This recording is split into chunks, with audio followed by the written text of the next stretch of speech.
To call to order the November 19th, 2020 Planning and Zoning Commission meeting. First order is Pledge of Allegiance. Would you please rise for the pledge? I pledge allegiance to the flag of the United States of America and to the republic for which it stands, one nation, under God, indivisible, with liberty and justice for all.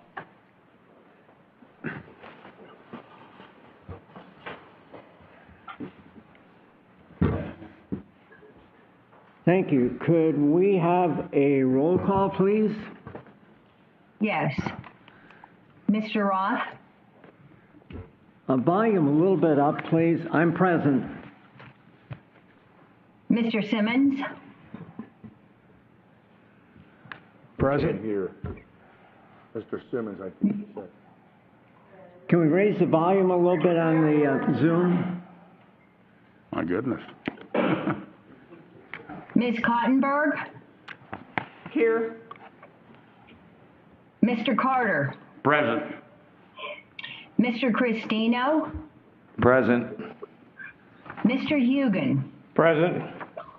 And Mr. Alvarez? Here. Thank you. Thank you. Let the records note we do have a quorum. A couple of announcements for this evening.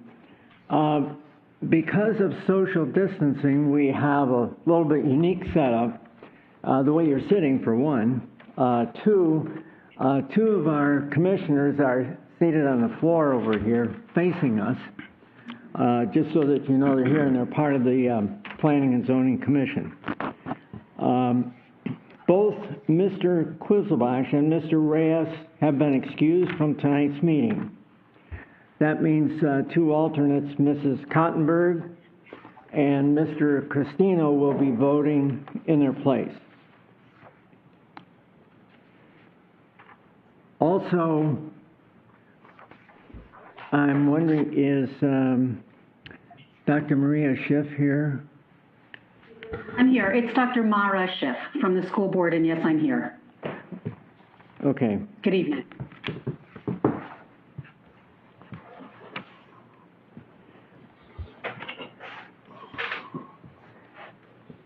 As far as other announcements, typically at a meeting we have a resident participation at different points, and during that time we ask that you please stay within a 5-minute time limit. We may, and usually have not asked to enforce that, but if necessary we will. The next item on our agenda would be review of and approval of the minutes from the last Plan Commission meeting, which was on October 15th. Any of the commissioners have any comments, corrections? If not, I do have one, sorry, and that is specifically on the last page, the reference to the motion about forwarding to the council the comprehensive plan. And the reference in there is noted, and perhaps Dory, I know this was noted in our staff. Can you tell me, or refresh in my mind, the points that we approved to forward on to council, the last group of 5 items? In our minutes, they're referenced as simply code numbers, which references to the points that they've confirmed. Do you know which 5 those are? I believe those were, there was a separate sheet that, from the Natural Resources Board meeting. Correct. That there were some, I believe there was more than 5, but you had reviewed those. There was a couple that you did not want to include in, but there was some that you had discussed. I know that reference is referring to that sheet and those recommendations from the Natural Resource Board. Okay, I was unable to confirm which ones they were because there was one that we did, that we discussed and did not want included. Do you know, was that not included? Not offhand, but what we'll do is we'll take that sheet, we'll re-review that and possibly attach it to the minutes then as a reference and have Janet make that amendment to the minutes stating see attached. Okay. That's fine, we can proceed that way. I couldn't decipher the numbers on it, and it was an important point. I know it came up a couple of times. Okay, that was my only comment. Commissioners, any other comments on it? We can entertain a motion with investigating that one point. Mr. Chairman, I'll make a motion that we accept the minutes of the October 15th, 2020 minutes for the Planning and Zoning Commission. I'll second that. Okay, we have a motion and a second. Any discussion before we vote on it? I think we can do this by a voice vote. All those in favor signify by aye. Aye. Aye. Opposed? Let the record show it was unanimous. So the minutes are approved. We have 2 items on our agenda this evening. They're quasi-judicial public hearings. And I would ask for our city attorney to read the item A, the public hearing, for our benefit first, please.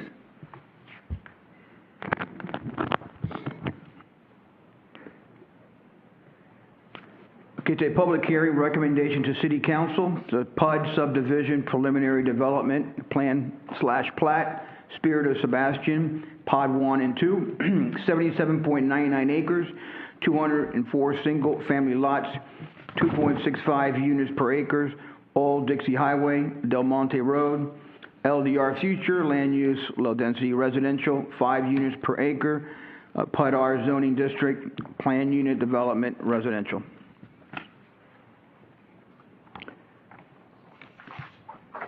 Thank you. In accordance with our procedures, we are going to have the staff recommendations and analysis on the project first, and then we will have the developer presenter come forward and provide their input on the project. City Attorney Annan, do we need to swear in any those giving testimony? Negative. This is a public hearing, not a quasi. Okay. Just checking. Want to make sure I'm on the right path. Okay. Could we then have the staff report on that, please? Thank you, Commissioners. I have a lot to go over, so I'm going to try and give you the best information without dragging it out. And then, of course, if you have any questions afterwards between staff and the applicant, we're certainly going to try and answer all your questions tonight, including the public. The conceptual plan was approved in 2018 by the Planning and Zoning Commission by a 4-3 vote and by City Council by a 5-0 vote. What the board is required per our Land Development Code to do tonight is you are to, you're going to make a recommendation to City Council on whether you determine that this preliminary plat is in compliance with the conceptual plat, the conceptual plan that was approved. Now that is in your packet, that sheet 1 of 1 right after the survey sheets. That was the actual conceptual plan that was approved in 2018. And so the ensuing pages of your plan are in regards to that conceptual plan. This is the next step, the next level of details for this subdivision. It's also required to be in compliance with all of our regulations from our subdivision and our PUD section of the Land Development Code. Also, though, as part of your purview and your decision is to consider whether the traffic safety, the public health and welfare of this subdivision meets our comprehensive plan and Land Development Code intentions, and you can do that through assured of making sure that it matches specific sections of the code, but you can also assure that that safety, welfare, and compliance is done through some conditions of approval. 2018 to today, this is our 4th revision of the plan. The applicant has submitted to staff. We review this according to the land development regulations and the conceptual plan, and there's been some changes we've gone over. This is the plan that we feel meets best the conceptual plan and does meet all of our requirements of the Land Development Code, subdivision, and PUD section. After this will go to City Council. If City Council approves the preliminary plat, the next step for this development, for this part of the project, because this was, if you remember, the conceptual plan shows 5 pods. So this is the next step. They're going to develop pod 1 and 2 first. So this isn't a project that will be done in a year or two. This is probably a 10-year process, as I understand the development will be. So this is the plan for pods 1 and 2. City Council, if it goes to them and approved, the next step is they will then put together even more detailed plans, the construction drawing plans. That's where you're going to find out the amount of asphalt on the roads, the sub-base, the exact design of the bridgeway into the subdivision, final design of the entrance onto Old Dixie. We'll have the St. John's final design for the stormwater and the slopes of the lakes. That gets reviewed by the city engineer and approved by him and his staff and his team. Then construction, the applicant will get all of his permits, jurisdictional permits in line, St. John's, DEP, utilities, and then most likely come in with a land clearing application. That's the checklist at that point that staff will be going over, making sure that updated tortoise surveys and scrub jays and the environmental currently, because that might still not happen for another 8 or 9 months, or Chuck's probably hoping maybe 6 months or so. But we'll make sure at that point. When that land starts to get turned, you can be assured that we will have all the permits and all of the approvals are in hand. They will go ahead and get their infrastructure in place. The next step after that will be working with a surveyor. They will then start installing their permanent reference markers for the lots themselves, put together the final plat, and that is the recorded document at the courthouse that also establishes all your dedications for your easements within that subdivision, and then that goes before City Council just to either accept some dedications and signatures that will not come back to you. So this is the time that you will get to review this plan, and everything from this meeting and this approval or City Council will all have to meet this preliminary development plan that you're going to be reviewing tonight. And with that, I'd like to just possibly go over my staff report. I've chosen some things that I think are important from there that I'll explain. Excuse me. I would like to enter into the record the staff report and all of the other items that was attached to that. And just for the record, that included staff report. There was the request letters for the adjustments that the developer was requesting. Adjustments in the subdivision section is another word for variance. It's similar to the waivers that we do in the overlay district that you can make recommendations or approve during this process instead of having to go separately before the Board of Adjustment. It's called Board of Adjustment. It's called an adjustment in the subdivision section. We gave you an updated public facility impact statement, which went over things such as wastewater. It talked about traffic generation, potable water, estimates on tax revenue. So that was that impact statement. You've also received a SCADL, which is our school concurrency availability determination letter. There's a formula that school district uses based on the amount of houses, how many estimated school children possibly will be in that subdivision, and we have given that to you, and it does show that there is definitely capacity available in the schools that this subdivision would be within their districts. I do want to point out that the information that we gave you is just for pods 1 and 2. This is not including all 5 pods in total build out. This is just for the amount of residential, including the traffic and environment. This is for pods 1 and 2 only. We did give you sections of the environmental analysis and then also the traffic impact. And with that, what we have noted in our staff report is that this is, out of the 182 acres, this is 77.9 acres. It will be for 208 single-family lots. It's going to have 12 acres of stormwater lakes, a 2.7-acre recreational track, and some additional open space tracks that will have some park-like amenities to them. They are dedicating 60 feet of additional right-of-way along their length of property on Old Dixie Highway, where their second entrance is proposed. And of course, drainage and landscaping improvements for some off-site on Del Monte. You can see on our development schedule, what they are proposing to do is the first pod to be done, even though we're calling this pod 1 and 2. Pod 2 is the first on the construction schedule. There was some logic to that in that if they built pod 1 first, to go construct pod 2, a lot of construction trucks would be going over those roads that were already built for pod 1. And so by doing pod 2 first, those roads will be first, then they'll do the section of pod A that will do streets.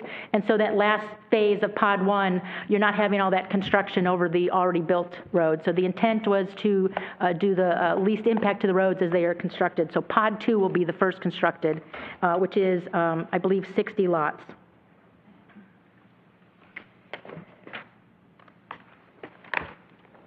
Let me see. We've gone over the SCADL with the school.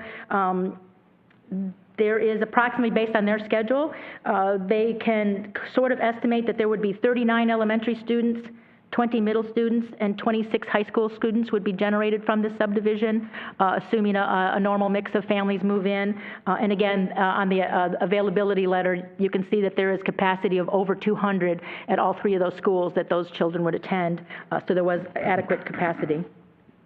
In the impact statement, a fiscal impact statement regarding taxes, they have provided the information based on the current millage rate that the city approved this year. There would be, at build-out, approximately $170,000 generated in taxes for City of Sebastian.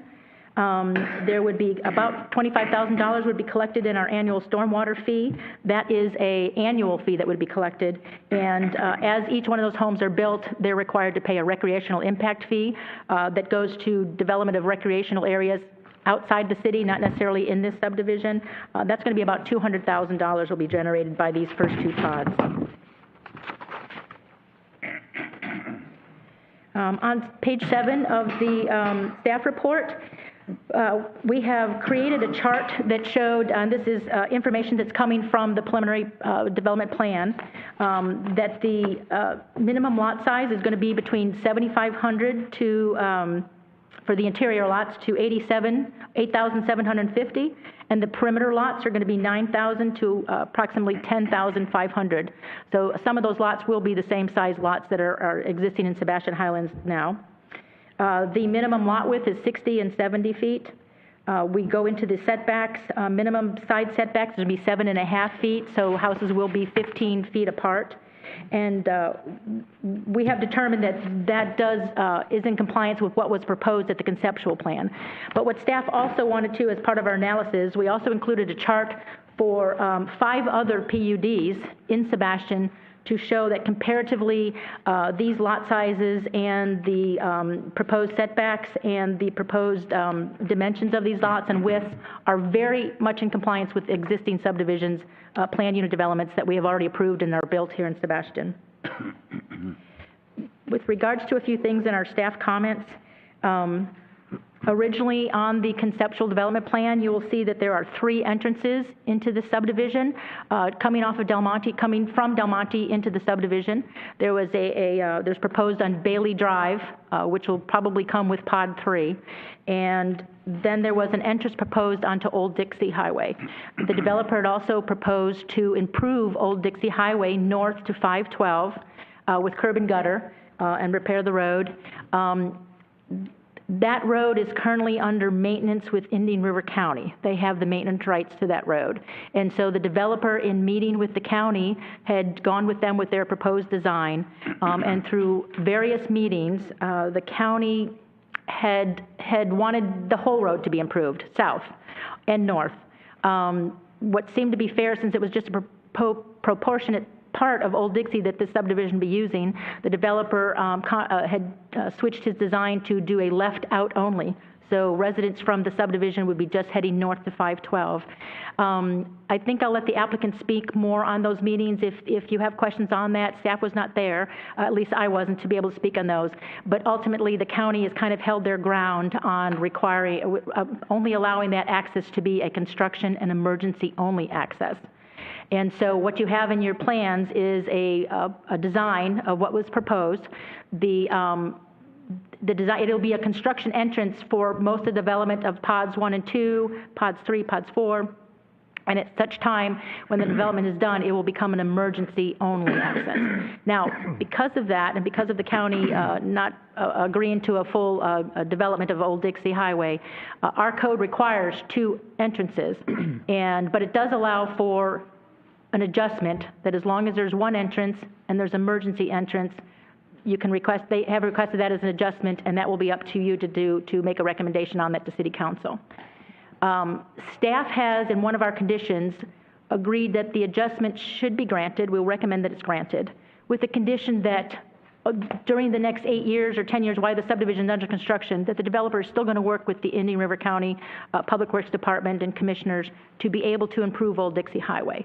And at such time, different staff, different commissioners, different thinking or capital projects that the county is going to have, if this can be granted that Old Dixie Highway would be able to be developed, certainly then this will become a full entrance for the subdivision.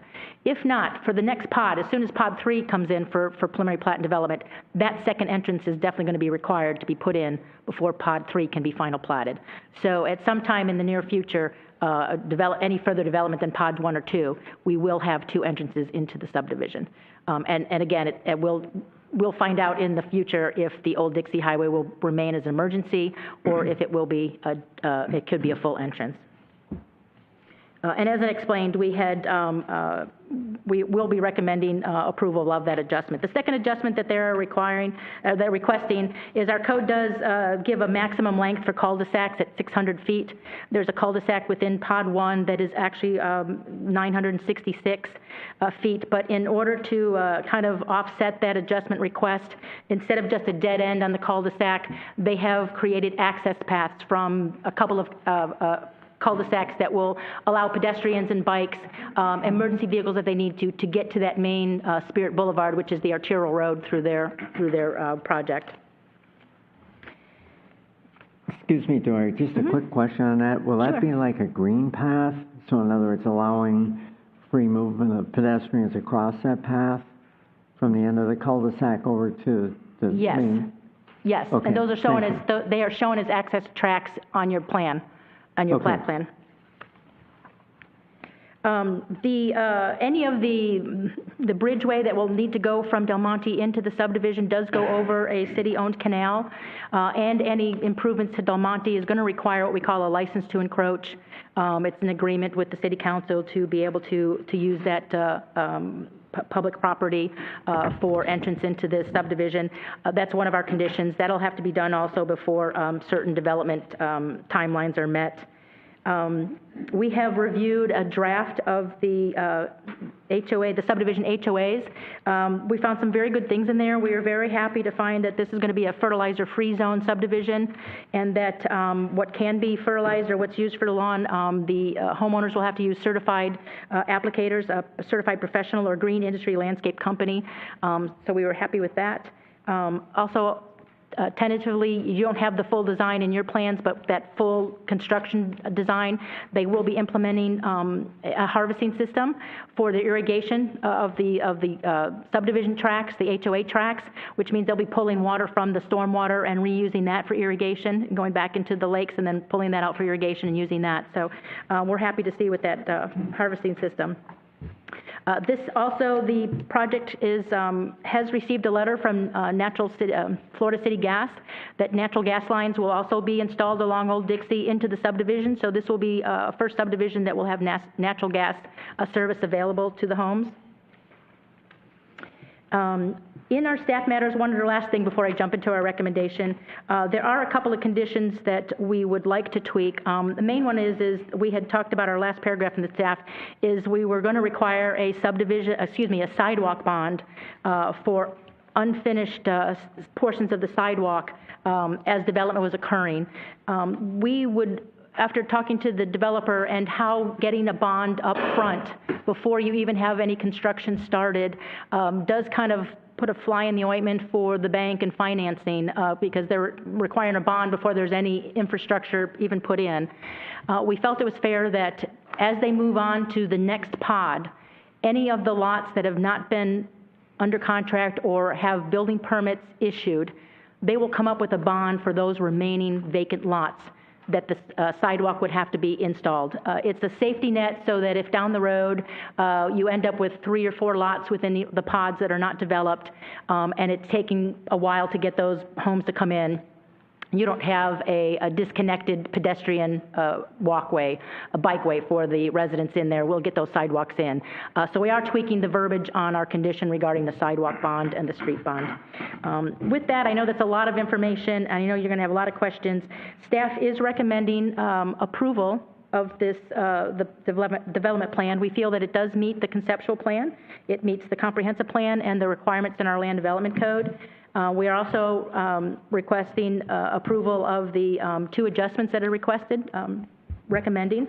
And we have an attachment. We do have some conditions that we feel would also should be attached to the recommendation for approval. I don't know if you necessarily need me to go over each one of those, or we can go over if you have questions or conditions, but it's attachment A onto the staff report.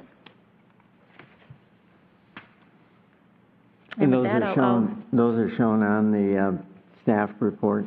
Yes, I can kind of summarize them if you need me to, just to put them as part of the record. Number 1 is that the completion of the internal roadway, which is going to be Spirit Boulevard, that is going to be, the driveway connection all the way to Bailey Drive will be required prior to final platting of Pod 3. Again, so we know that by Pod 3, before they can start building homes in Pod 3, there will be a complete connection of Spirit Boulevard from one entrance to another entrance. There will be 2 entrances. Prior to final platting of Pod 4, if Old Dixie Highway cannot be improved, in our code, there are some requirements that state in negotiating setbacks and building size, lot sizes and the density and the layout of this, that the city can require some off-site improvements that benefit the city, like I say, in trade-off and negotiation for some of the reduced setbacks and lot sizes. There are 3 sections in the code that does allow that. So one of the off-site improvements that we felt, 2 off-site improvements, was the Old Dixie improvement and some improvements to Del Monte Street. What the developer was possibly proposing for Del Monte was a curb and gutter for the street, a sidewalk, which would then connect into their subdivision and also connect out to Wimbro that goes out to 512, with some really nice landscaping on Del Monte. Even a couple of years ago, right after this had been approved, they did reach out to the residents on Del Monte. There's been a change. It's been 2 years. And recently, with the plan, we have heard from the Del Monte residents. We have a petition by your chairs there that they're not quite sure that they want the landscaping and the trees along the street. There are some maintenance concerns. So we have, I'll let the applicant possibly speak to this. So there may be a change to the proposed Del Monte improvements. We would like to see, for sure, the curb and gutter, removal of the swales. That will help with drainage for that street, and that will allow us to put the sidewalk in. To put a sidewalk in along Del Monte, we've got to get rid of the swales, and you can't do a curb and gutter with a sidewalk only on one side of the street and curb and gutter only one side of the street. So there may be some elimination of the landscaping along Del Monte. We would like to get that off-site improvement for the drainage and the sidewalk on Del Monte Street. And then Old Dixie was an off-site improvement. Because Old Dixie improvements may not happen, what we'd like to do in lieu of that is, if by Pod 4, Old Dixie is not going to be constructed, we would like to see the developer put in bike lanes on Wimbrow, which is what Del Monte connects to 512. It just keeps it a continuous type of greenway, pathway, walk, pedestrian way for that area of Sebastian Highlands and for Spirit of Sebastian residents to get out to 512, which has a sidewalk. That is one of our recommended conditions, number 2. Number 3, there are some areas in the subdivision that are in the that are in the flood zone A, without a base flood elevation. Our codes require that you have to either establish a base flood elevation for that or remove those properties from the flood zone through a letter of map revision, depending on how much fill you're bringing in there. So we have condition number 3 is that before approval of the construction drawings for each pod, a base flood elevation shall be established and or we shall receive a letter of map revision that they have been removed. The FWS requires a current tortoise and wetland and scrub day survey before you can land clear. Clearly, the information in your packet was done with the conceptual, so we do need a new, a current survey before land clearing permits would be issued. Number 5 regards the requirement of that license to encroach for the developer to put that bridgeway into the subdivision over our canal. And at that time, that license to encroach process and document will include all the information regarding who's going to maintain it, who's going to mow it, take care of the landscaping. That'll be in that document. That's condition number 5. Number 6 is that the entranceway over the Collier Creek drainage cannot begin until after the roadways internally in the subdivision have been finished and begun, so that there is no construction activity, trucks on the Del Monte Road. They'll be building that bridge from internal out to Del Monte to keep the traffic minimum on Del Monte Road when that's being constructed. And within that condition, we also have some times at which time we would like the Del Monte improvements to be built. That shall commence after 33% of the residential build out of the first pod platted. That's probably going to come to about after 20 to 30 homes in that first pod is built. And then we will require those improvements to Del Monte. And that also the proposed recreational facilities that you see in there, the open air pavilion and the clubhouse, that would have to be completed and built before the final platting of the last phase that's going to be platted within 1 and 2. There's a couple other conditions that came from our consulting and our city engineer regarding a more fully developed stormwater pollution prevention plan when they actually begin construction. This will be the preventive measures so that none of that silt and fill fall into the canalway and keep some of that off of the external properties. The final stormwater design shall be resubmitted with subdivision construction plans. 9, 10 are ones that will be what you have in your packet. Those are going to be tweaked a little bit. Number 9 had to do with that sidewalk bond. And I can go over when we get to that. I will go over to some other proposed verbiage that we had that tweaked that with the sidewalk bond. Number 10 also is going to be tweaked. That had to do with that we were requiring a bond regarding the road layers. Usually what happens is a first layer will go down. Some of the houses are built, and before the subdivision is handed over to the HOA, a second layer goes down on those roads. But in lieu of that bond, the developer is going to put and complete those streets right up front with the full layer of asphalt that's required. Number 11 is that the natural gas line shall be installed when the other utilities are brought down Old Dixie. We have also one thing I need to go, number 12 is regarding around the perimeter of the subdivision, instead of a landscape tract that will be separate from the private properties and a tract that the HOA would have to continually maintain and add that into the cost of HOA fees for those residents. What each of those lots have done is, you'll notice there is a 25 or a 20-foot landscape easement on the back of those perimeter lots. Those will be on private property. There is a landscape plan for those easements in your package that you have seen. That will be the approved plan, but the contractors and the homeowners will be responsible for planting those materials in that landscape easement, in addition to the landscaping that's required, the 5 or 7 trees on each of their individual lots, and required to maintain those. So number 12 has to do that we had read the proposed HOA documents. We just wanted a little bit stronger language in there about the maintenance, and if there's trees that died and replacement or pulled out or damaged, that it is according to this approved plan that you have in your packet. And also regarding number 13 is that at minimum, decorative light poles must be installed along the entire length of Spirit Boulevard in coordination with Florida Power and Light. Other street lights will be, certainly be installed, but we would like to see decorative street lights along Spirit Boulevard. And with that, staff would open it up to questions. I know the applicant has a presentation. He'll follow up with any other information that I left out. Can I ask just one question about item 13, the decorative lights? Is that a resident, or is that a homeowner, or is that a FPL paid amenity as far as the lighting? So Spirit Boulevard is the main, that's Right. the main arterial road for the subdivision. All of the local roads will go off of that. That's going to be a tree-lined road, and that would be, the decorative light poles would be in that street with the HOA, on that tract, on that right-of-way for the HOA. Okay, thank you.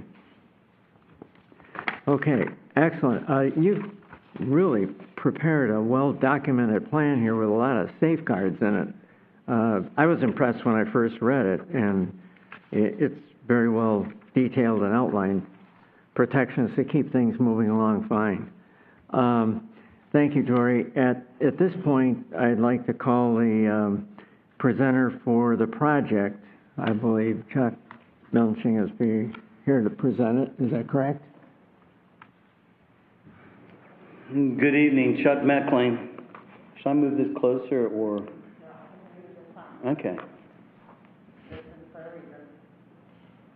So just to the right or advance it? Thank you. So what I'd like to do is I'd like to just take a moment, and I always am impressed with the person that can get to the podium and doesn't have to bring any notes, but that's not me. I am Chuck Meckling. I'm with Insight Solutions. We are the applicant. We have been in this community for many years developing. We have done the Collier Club community that surrounds the golf course here in Sebastian. That's a successful community that's been sold out for years. And we are finishing the last homes in our Sandcrest development, which is at the corner of Main Street and Power Line. And we've been very happy with that. And so we're looking forward to our next adventure in Sebastian, and that would be the Spirit of Sebastian project. Just to maybe hit one quick question that Mr. Roth had brought up, that the concept of the decorative lighting, those would be from FPL. They have a variety of lighting systems that they put in, and then the association pays an annual to FPL. We've always done a colonial decorative concept that has worked very well in the architectural element and blended well. And we like to do the short stack poles in these communities because they create a better illumination with the material that they're using now in their lamps, the LEDs that they're using now in their lamps. So we've used these in other developments in Indian River County, and they've been very, very successful for us. I don't want to necessarily go over again how many units and all of that information, but what I would like to point out to everybody is we're a local firm. You'll see us in the grocery store, and the people that are involved with us are all local people. And the team is here tonight. My delightful wife, Karen Meckling, is here, and she is a partner in Insight Solutions and a veteran. Ralph and Lee Brown, the Brown family, is in the back of the room. And Peter Robinson is back there as well. He's with Laurel Agency, and he represents the Browns in this land transaction. Our attorney for the project is Warren Dylan Evans. Is Anthony here? Well, I guess our bank didn't make it tonight. But John Blum and Clint Rajes with Carter and Associates. They're our engineering firm, and they take care of the survey work. Brian Good with Kimberly Horn takes care of traffic. and any of those sort of questions and concerns. David Cox Consulting, you probably know David, he's involved in many projects here in the Sebastian market. Robin Polensky with Sir Latera Landscape and Design. She has done the beautiful work that you see in the packages that coincides with all the landscaping that'll be done in this community. And sometimes it's rather hard to just look at ink on paper and try and envision what's going to happen in the end. But when you go through the package, you'll see the wide variety of plant material. We've taken a lot of time to look at the soil that's in this area, it's in this project, and picking material that'll thrive in there, because it's one thing to go to a nursery and buy plant material on day one. It's another thing to have it survive on day 300 down the road. So we've taken a lot of time. She has been absolutely incredible to work with. And in the back of the room is Jody Love, Wheelhouse Properties. They take care of the property management, because obviously once we have people moving in, there's always 1,000,001 questions, concerns, and issues. She does a wonderful job. And Tim Knudsen is here, and Tim is with Florida City Gas. And one of the things I want to point out, that this will be the first community where we will have natural gas in Sebastian, Florida. And I think that's a wonderful tool that'll be done, and it'll be a wonderful asset for the community as well. And I know that Florida Natural Gas will also be very interested in being able to spur off of that to maybe the industrial park along Old Dixie, or to other homeowners that might be down Wimbrow. But it'll be the start of a spider network that'll allow natural gas to be brought into a residential area, and then they can work off of that as well. And I want to make a comment to any of the folks that are here tonight on the Del Monte Street. We will work with them to please them and please the city, because there's two masters in this situation. As far as any of their concerns along Del Monte with the road, with the curbing, with whatever, we're not looking to change their life. We're just looking to be a neighbor. With that, I want to go ahead and run through a little quick presentation to give you a vision of the community. One of the things that has been discussed is what we are. We're a community that is going to have single-family homes. We are going to have zero. There had been some discussion at one time that we were actually going to have some subsidized housing. We do not. No. There's no septic in this community. It's all county water, utility, sewer. It is no septic, and that had once upon a time been a discussion. You know, I can't even hardly read some of these. They're so far away, but well, there we go. Thank you. See, that's why I need notes and direction in life.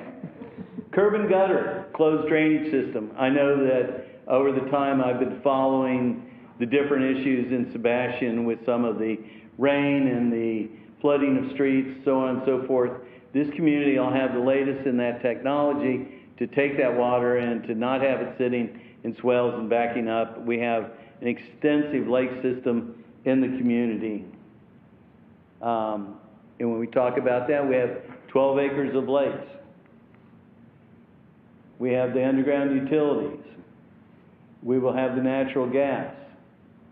We will have the interconductivity in the community, and our sidewalks will be 5 feet wide minimum. So when you go walking in the evening, it's not a 4-foot walk, which I believe is city code, but we're going to do 5 foot because we have found that to work better in our communities. Community parks and amenity center, and we will have a boat and RV storage. Where the boat and RV storage area is, takes us about a minute and a half to get to the public launch. So we're going to have something there for the community as well. That'll be landscaped away and hidden. Where we are, when we originally came in, we basically are just shy of 512, and we are just shy of Schumann, so we sit in that area. what makes this, when we came in for the annexation and we discussed this, it puts us with the city surrounding this tract of land, and it puts us near the riverfront district. Those businesses there will profit and as having additional customers come into their facilities.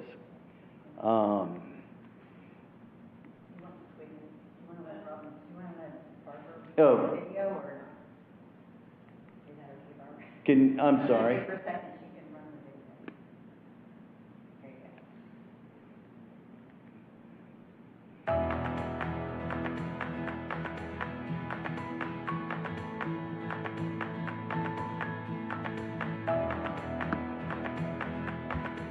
There was once upon a time discussion that this was a pristine oak hammock. As you can see, there's some palm trees and some pepper trees and a whole lot of prairie grass.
Thank you, Barbara.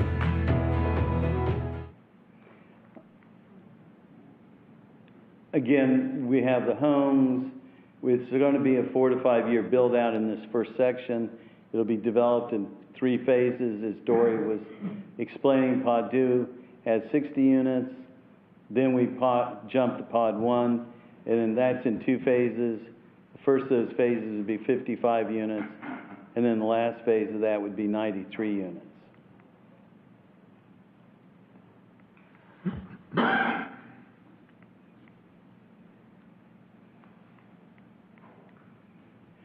And that would show us the first phase of what we would do, the second and the third.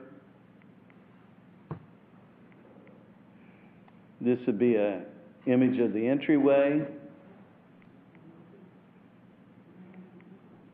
This would be coming across the 2 waterways.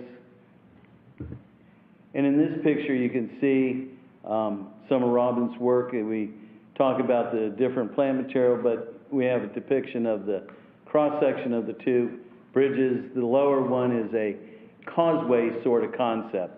And so that'll be an elevated as you drive in between the lakes. And when you look at those 2 lakes, the lake on your right-hand side is a little more than 1,200 lineal feet. So if you could imagine, it's 4 football fields long. So that's a substantial body of water. So it'll be something unlike anything you'll find anywhere in this county as you come into this community. The amenity center will have playground area. We'll have a lot of green space. So our vision is, as the community builds out and as the people move in, things that they might want to see, and I don't know what that is. It's wonderful you guys have pickleball courts now. That's something that we do in one of our communities, and that might be something that'll wind up being done here. The pavilion is more of a indoor-outdoor concept. Underneath the roof line of this is a cafeteria area, restrooms, and what we hope to do is to do a lot of community events. I know that the police do occasional movies down on the riverfront. We'd like to cooperate with them and do some of those events in this facility. And we can have a community situation. It's very close to the riverfront, so it makes a very ideal situation for usage. Again, if Barbara could help me with the last And I am at the end of our presentation with this.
I'd be glad to answer any questions. And our whole team is here, the civil engineer is here, the traffic engineer is here. Thank you. That was an excellent presentation, covered a lot. And I saw you had a lot of talent on the video here. That helps. Looks nice. Or grandkids. Oh. Okay. At this point, we'll open it for public question. So the way it functions is any of those who wish to speak first in favor of the project, we ask that you come forward, give your name and your point that you would like to make, and then we ask those in opposition to do the same. So at this point, if you have something you'd like to contribute in favor of the project, feel free to do so.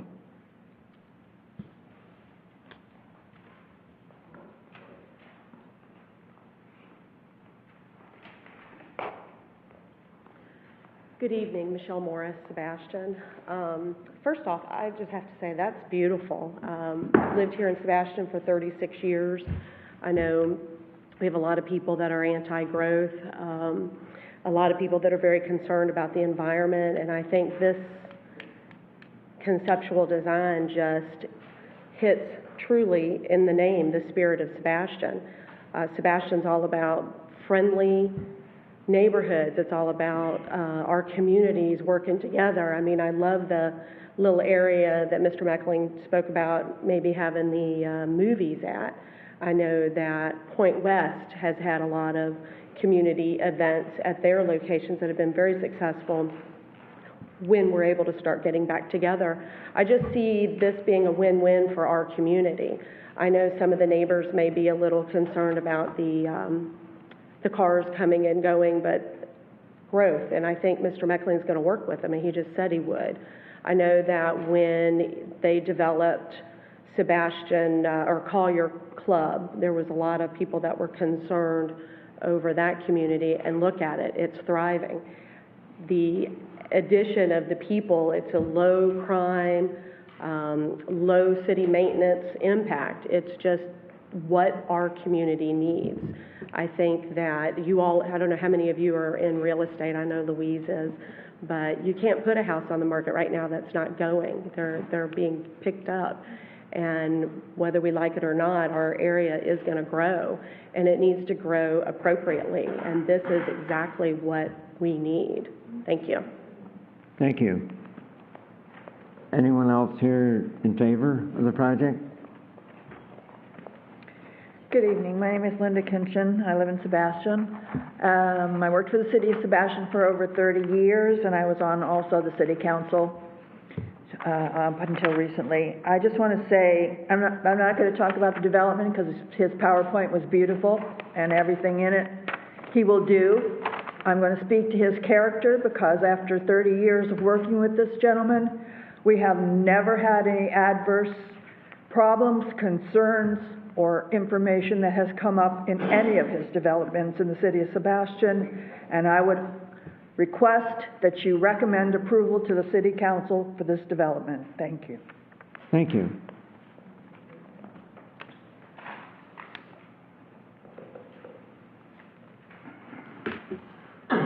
Bill Flynn. I live on Main Street.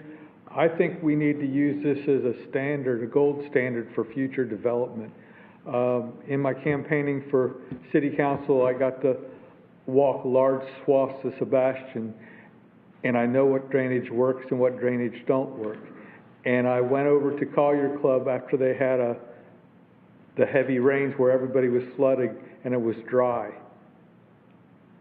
This is set up the same way, and with the amount of lakes and stuff that are there, it'll help recharge the aquifer. I've personally been on the property, and like you said, it's not pristine oak hammocks, it's pepper trees and palm trees. This is an ideal area to develop. It will provide plenty of growth. It'll provide much needed business for our restaurants and for our community.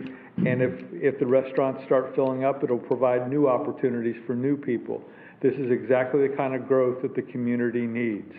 Well thought out community, well developed streets, and also provide plenty of money for the city through the tax base without being a hindrance and a labor source for the city itself. I also agree, Chuck's company has incredible development practices. His personal character has proven Sebastian time and time again to be exactly what Sebastian needs. I wholeheartedly suggest that you support this community, and let's get going. Thank you.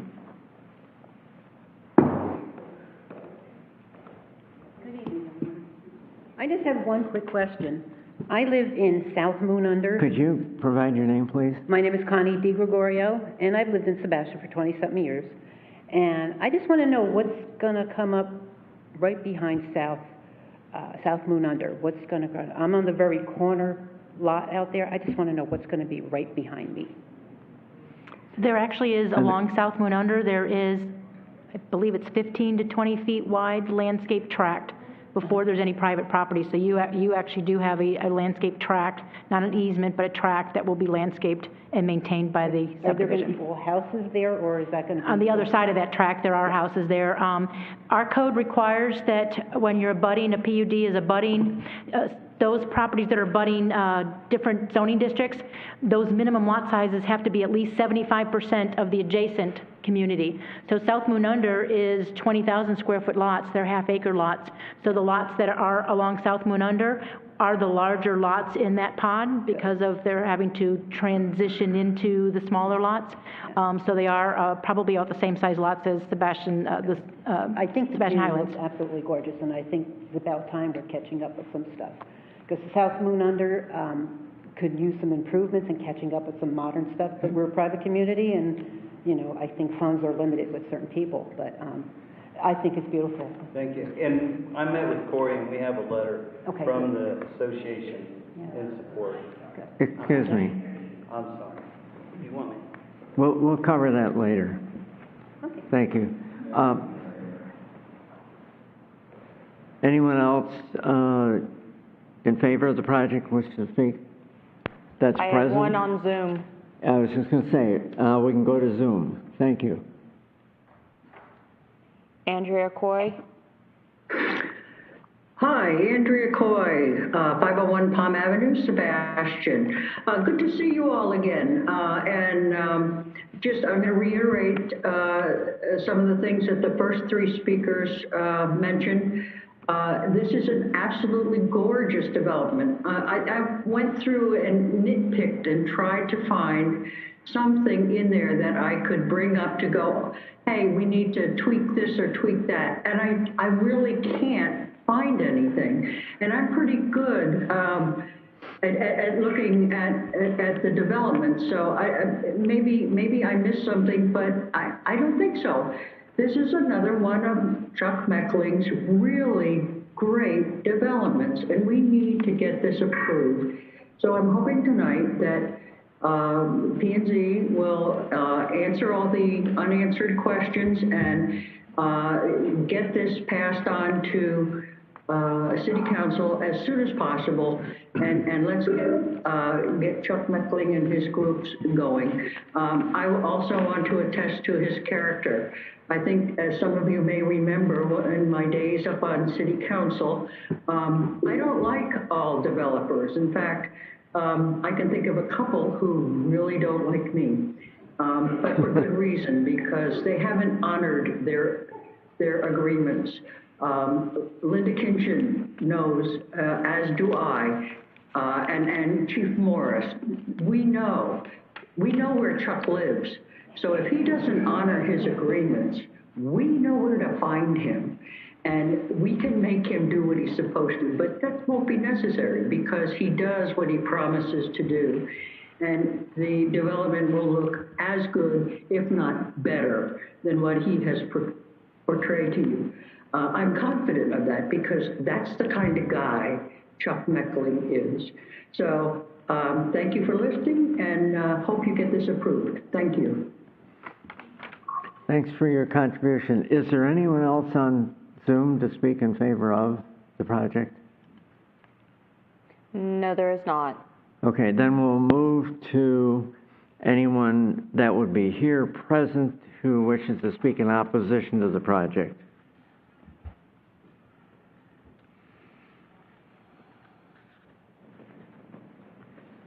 Hi, my name's Maria Bodrin. I'm actually representing my mother, Elena Bodrin, 154 Del Monte Road. And I'm not against the project. I'm representing my mother, and she's for the project. She thinks it's going to be a beautiful project. The only thing that she is against is the landscaping, the extensive landscaping along Del Monte. You know, with the continuous hedge, she has a hard time right now backing out of her driveway onto Del Monte with the traffic whizzing off at Wimbrow and down Del Monte, down Balboa to Del Monte. And she thinks with a row of hedges and, I mean, even though all that landscaping is beautiful and all of that, it's just a hindrance. Plus, my dad and her bought the property and extensively searched for the property to not be in a homeowners association and to have that landscaping in there that'll have to be maintained by a homeowners association and relying on a homeowners association, which they didn't want to be a part of. They would prefer just not to, she would prefer just not to have it. She is definitely for the drainage improvements along the road and the sidewalk on the south side of Del Monte. She's looking forward to actually having a sidewalk to walk across to walk her dog into the beautiful community.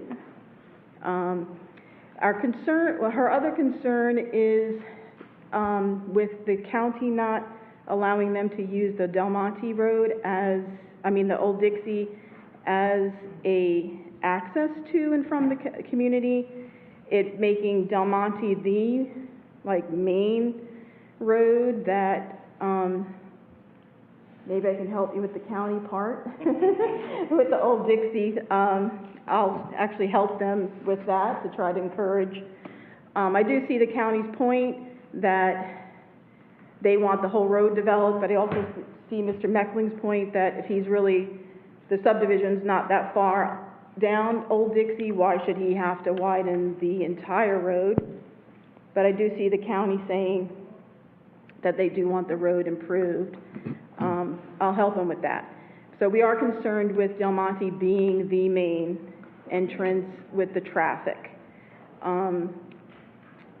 And I do want to ask for the assurance that Del Monte is definitely not going to be a construction access because that road is actually dangerous to walk. I walk the dog now. I moved in with her to take care of her. And it is difficult to walk the dog, so construction access would be definitely not wanted. So as long as construction is definitely not on Del Monte, the landscaping is removed, she loves the project. I know there's other neighbors that are concerned with that being the main access and it being construction access, but they can speak for themselves.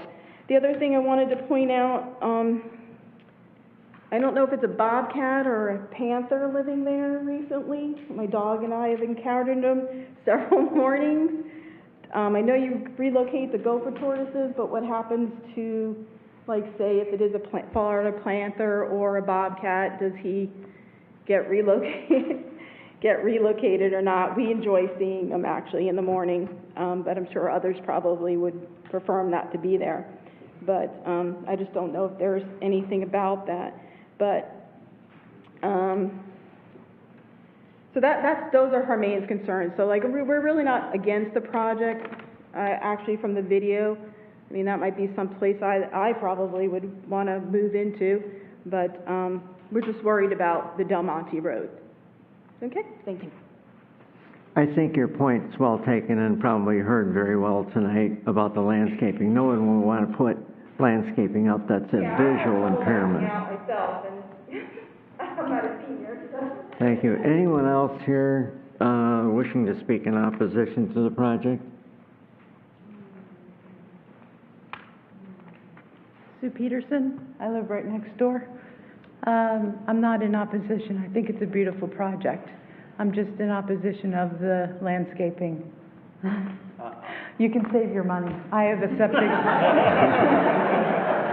septic system in the front yard. I don't need trees and bushes to give me any more problems with that.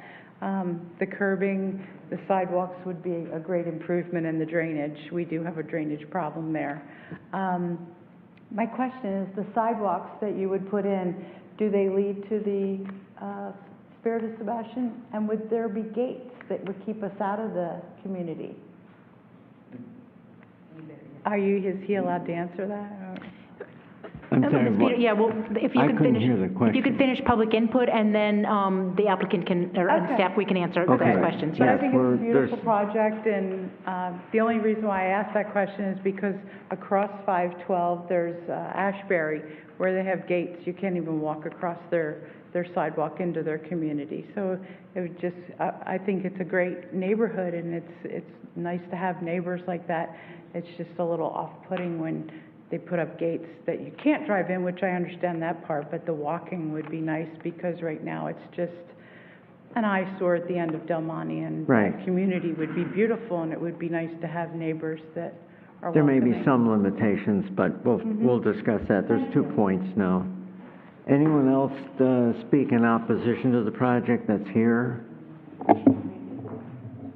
Is there anyone on Zoom to speak in opposition to oh, I'm sorry. Hi.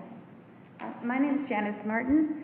I'm concerned, I've been here 23 years, and I'm concerned about Old Dixie Highway. The opposite of the young lady here about it being the only exit, number one. Also, the construction trucks, big trucks on Old Dixie Highway, I don't know how much they plan on doing to the road before all these trucks are on Old Dixie Highway.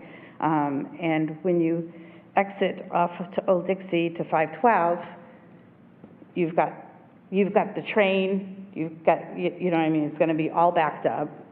I'm also concerned about the tortoises, wondering how much it's going to cost the developer or the city to remove all those.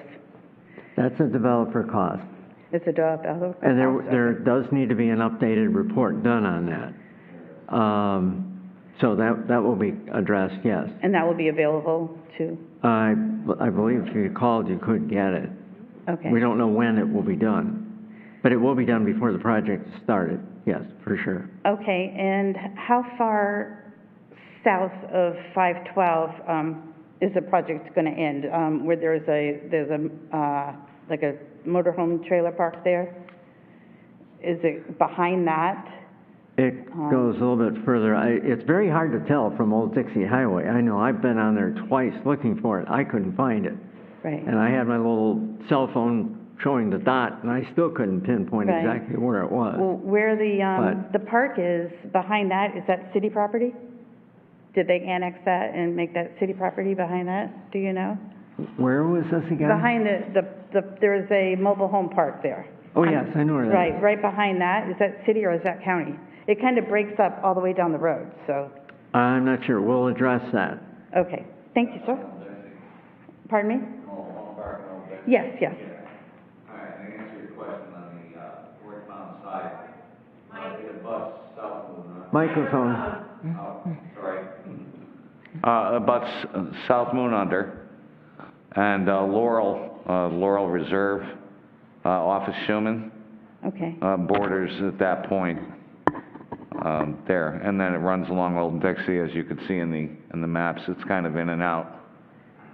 Okay, so, As far as the gopher tortoises, that's done 90 days before they can excavate. okay, I want to make it clear though, as far as, how far north it goes. Does it go behind the mobile home park? It looks like it terminates at the end of Georgia Boulevard. Okay, So if you go to the very end of Georgia Boulevard, is that about accurate there, Chuck? okay. Do you know where Georgia Boulevard is? I'll find out. It's right off of Delaware. Okay, Delaware, take a left on Georgia Boulevard, go all the way to the end. alrighty. Okay, thank Okay. you. Okay, thank you. Now, anyone else to speak in opposition to the project? Yes, sir. Good evening, my name's Tom Hopnick. I live on Old Dixie Highway, Sebastian, for about 18 years now. My question is just where are the main utilities going to come from to supply this, all the homes? I'm not familiar with that. We'll ask the developer to discuss that later. We'll cover that later. Thank you. Thank you.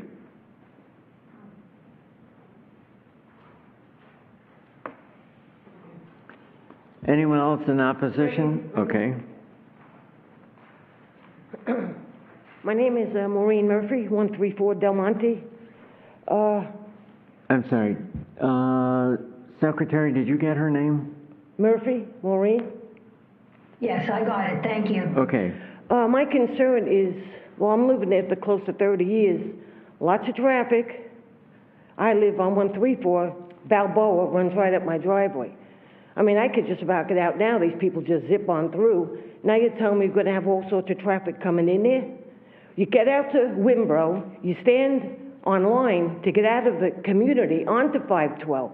You got to be kidding. There's no other way in and out of this place. I find it very hard. You got South Moon Under, you got that road down there that you stopped doing. I thought you were going to come in off of Schuman when they were going to build another community, the Browns. There are we're a small road, nothing but 5 little houses before you get to Wimbrow. And I think we're taking a little bit of crap here, you know? Well, there was a traffic study done. And now you're putting sidewalks in? All right, everybody likes to walk their doggies and everything else, but bikers, well, good luck. I mean, it's a busy little area down there. A lot of people walk their dogs because we have the dead-end road. I had that fencing put in years ago. There was so much traffic, the kids, the parties, and everything. And now it's going to be a community of traffic. I'm not happy. I'm against it. Thank you. Anyone else to speak in opposition that's here?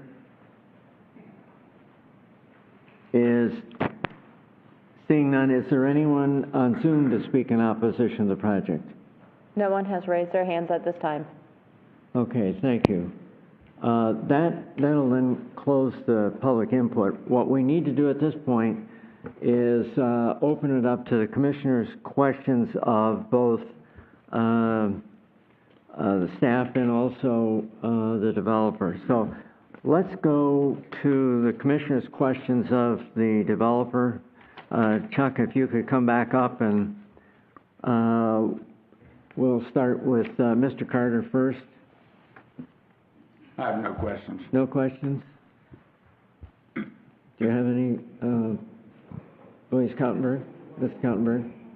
I do have just a couple of questions. First of all, I'd like to make a couple of comments. I've looked at an awful lot of building plans and development plans over the years, and I don't think I've ever seen one that is as complete as this one, including the landscaping and the photography of the plants. Really helped me envision what will be there. And I'd also like to say it's really,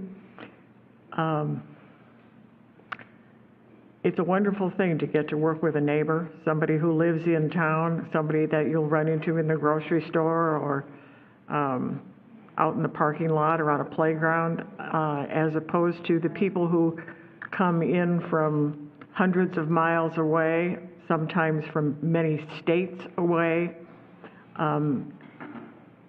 A local developer has local interest at heart, and it's much easier to, for the developer to understand the needs of a community when they live in the community, and that's a real, it's a real plus for us to be able to work with. We have several local developers here who do an excellent job for us. It's also nice when you can see the track record in your own community. And I'm really pleased with the whole design and the thoughtfulness of it. Each development that Mr. Beckling has done has been better than the one prior to it. And it's like we all learn from any mistakes we make, but we also try to keep current, and I appreciate the fact that we're keeping current with as the goals of a city change, as time moves on. It's really nice to see that, rather than doing, they all say, you know, my father used to say, the key to success is to figure out what you do well and then do it often.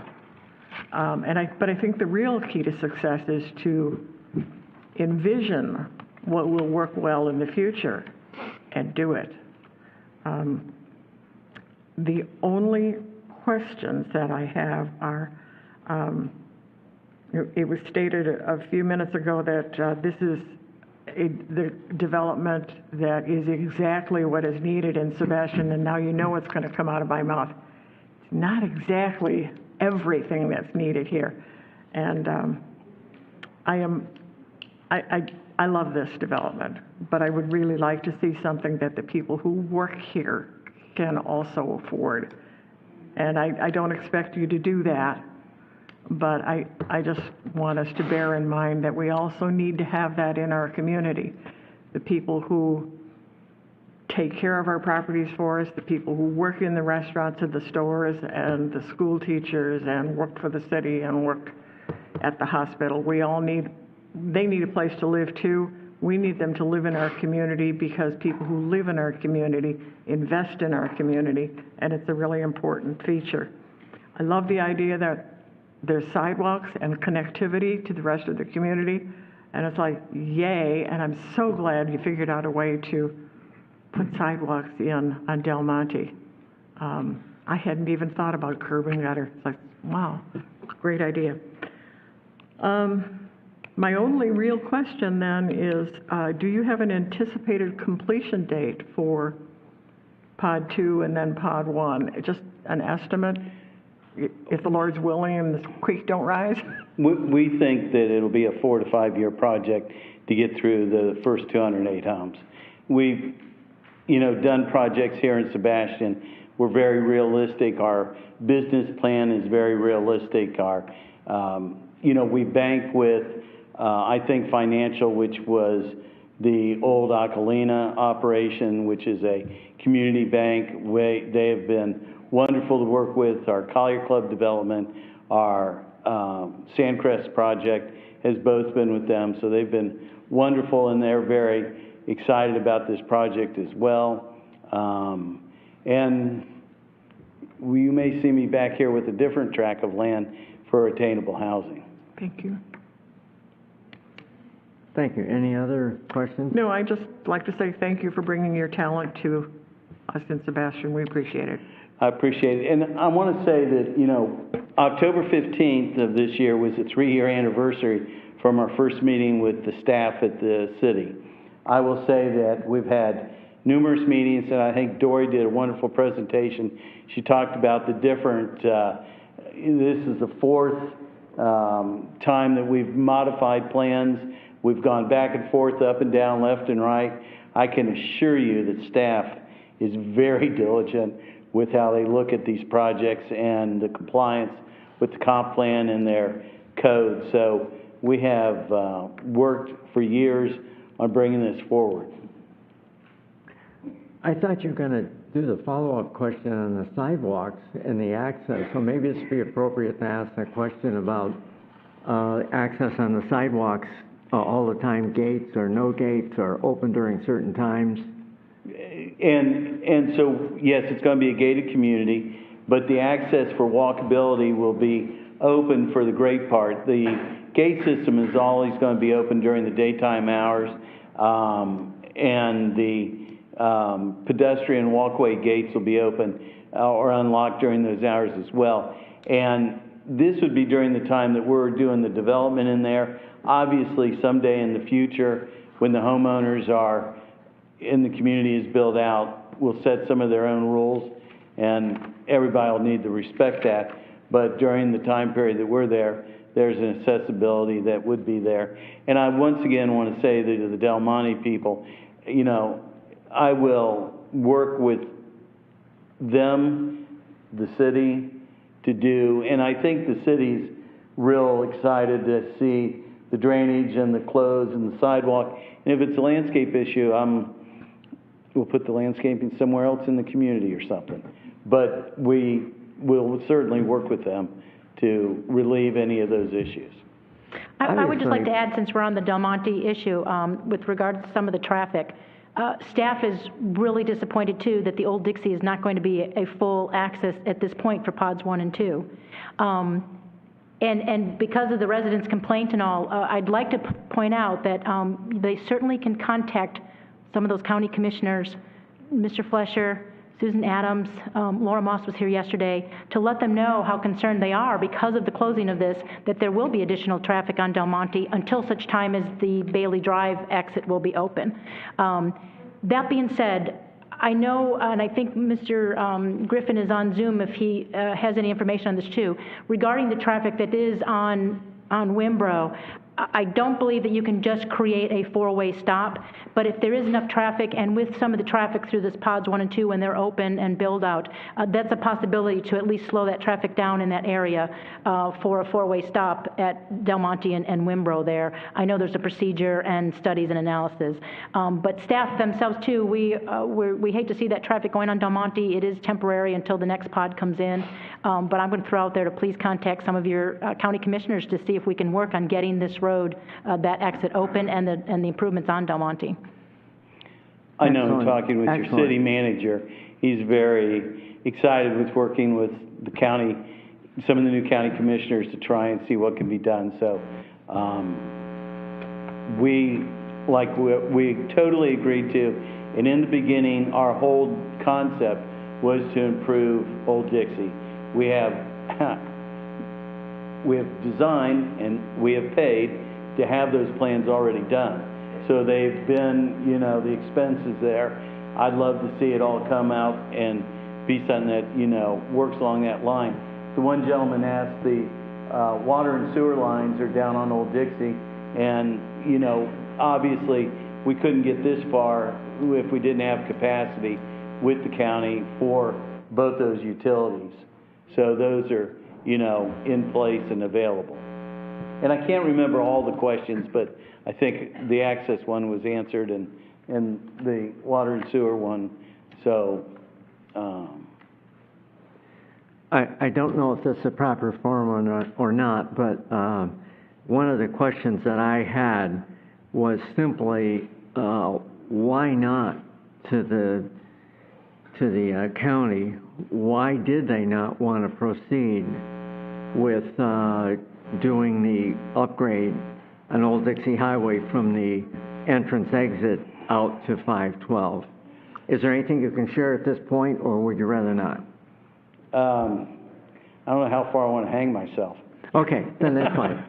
Let me say that from the city's point of view and from the county, we had, you know, meetings collectively on this issue.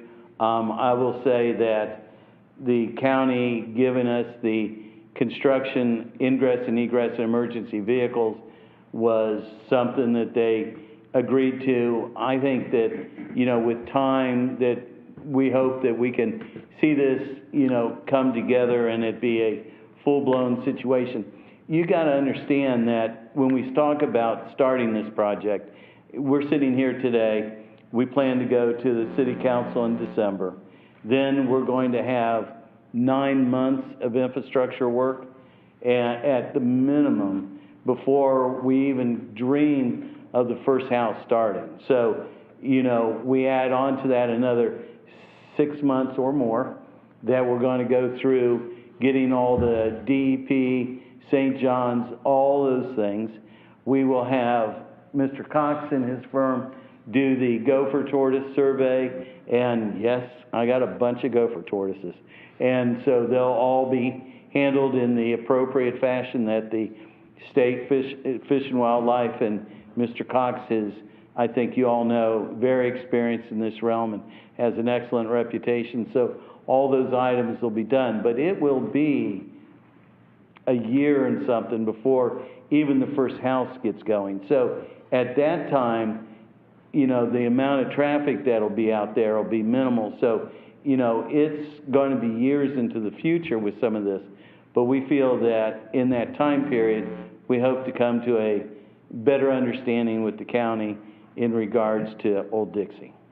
Perfect answer. Your willingness to work with them and continue pursuing it. I love it. That's great. Mr. Hugan, do you have questions? I have no questions. Mr. Cristino.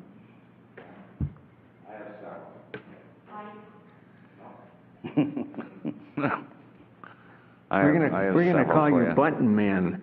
Yeah, no. Don't want to interrupt. It looks like you're planning on one pump station?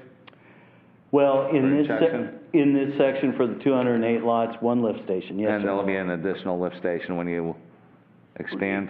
Exactly. And you're traveling up. Good. I wanted to say the same thing as Louise. I've been doing this for many years. I did this in Connecticut.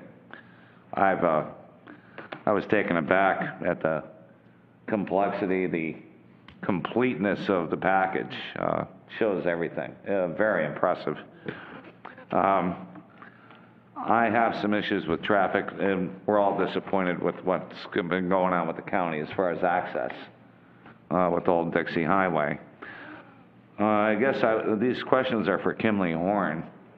I'm questioning why they're not calculating any traffic moving south towards Schuman out of the development, out of phase 1 and 2. There are no numbers going down there. People that are living up in phase 1 and 2 perhaps might be working in Vero Beach and shooting out to Route 1. Another road that wasn't taken into account over there is Schuman and 66, you know, where it turns into 66th at 510. Schuman, where it intersects at Barber. They're not listed for times. And the times that were given for delays at Route 1 for both 512 is exorbitant. We're talking about adding lanes in the future on what, Route 1, or is that on 512? We've got 2 lanes there now. So like I said, this is for Kimley Horn. They prepared this. I wanted to commend you on the boat storage. I just brought this up with the comp plan. It's important, RV or whatever. The clubhouse or whatever, the gazebo area is beautiful. Wish you a lot of luck and hopefully profits down the road. But I guess I would need the rep from Kimley Horn. Yeah, is Brian? Because I do have an issue with these. You know, he's assuming no traffic generation from phase 1 and 2 heading south. If you could see page 2, you got the number of trips estimated. So for phase, I don't know the document that you're looking at, but for phase 1 and 2, this is simply, there is no vehicular connection down to Schuman. Okay, now you see you're predicting vehicular traffic phase 3, 4, and 5. Yes, sir. South onto Schuman Drive. We do have some traffic going on Schuman going to the west as well as going. Well, that traffic will occur as Phase 3, I believe, is the first on once you're finished with 1 and 2. Yeah, and we will be finishing the road through the community out to Bailey and out to, that would be, close to Schuman. Now, the other question I have for you, you're aware that we're going to be having 32 more train trips a day. I've heard. Traveling through Sebastian. Were those taken into account in predicting the delays at 512 and at Schuman? No, sir. The city nor the county requires traffic signal delays. So we could expect it'll possibly be worse. At the signal crossings of the railroads, yes, because there'll be more trains running. Okay. But we don't predict delays at railroad crossings. Okay. And like I said, it's and then you have a very popular way into Vero from the Schuman Drive area. From Schuman over to Barber? On 6 to 66th. Yes, sir. That's a common way. And they'll also go down Route 1, depending on what section of Vero you're traveling into. If you're going down a Miracle Mile, you're heading to Route 1. So if you're going to the mall, you're going 66th. 66 is already a very heavily traveled intersection. Yes, it is. So DOT, as you're probably aware, DOT has a PD&E study to widen 510. Well, there's a roundabout or something over there. They're widening 510 essentially from 512 over to US 1 as a 4-lane divided, and you're correct. They are proposing a roundabout at 510 and 66. And in conjunction with the state's widening of 510, Indian River County is widening 66th Avenue from the 2-lane configuration day to a 4-lane divided from 510 south. You may have noticed that the county's been building up from the southern end, and it currently ends at 49th Street. Yeah, that's Route 1 widening to 3 lanes? No, this is 66th Avenue being widened to a 4-lane. So on the other side.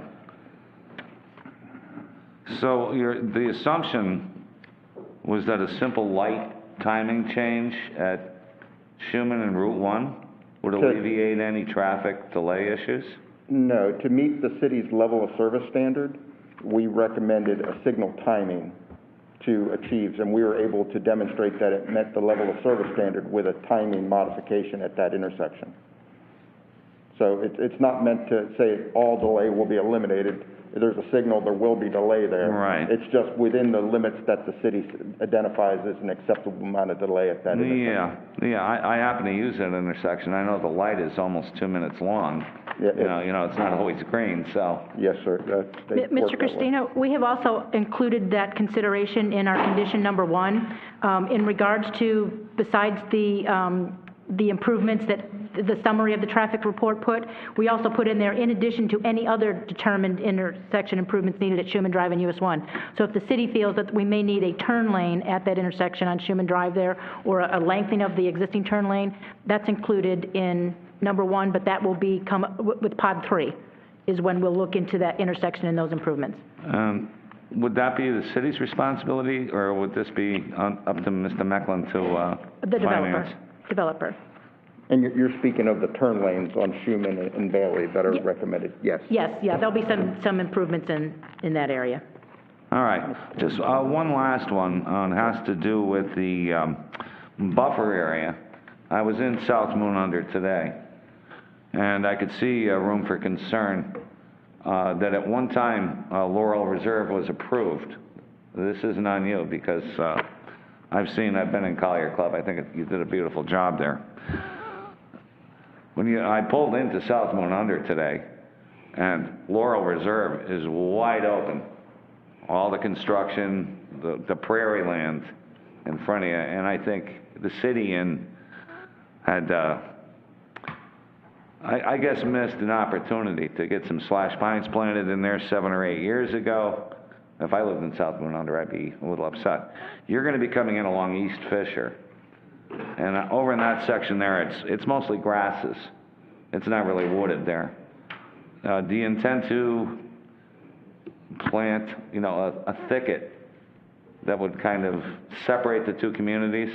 I could only tell you that the landscape package that will go in this will rival anything It's in the Barrier Island in Vero Beach. I saw that, I saw that landscape package, it's unbelievable.